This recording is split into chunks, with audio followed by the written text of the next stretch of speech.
According to studies, and don't ask me who has the time to do these studies, apparently they're very organized if they have time to do this, the average worker wastes 30 minutes per day looking for something. A paper file, an electronic file, somebody's phone number, something. 30 minutes per day.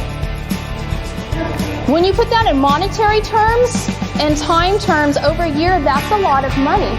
So you're talking about 3 work weeks being lost to not being able to find things. Imagine what you or your company could do with 3 extra weeks. You could take 3 weeks of vacation. You weren't doing anything anyway.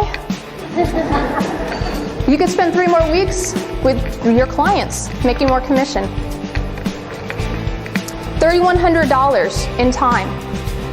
If you have 10 employees, that's $30,000 down the tubes in 1 year.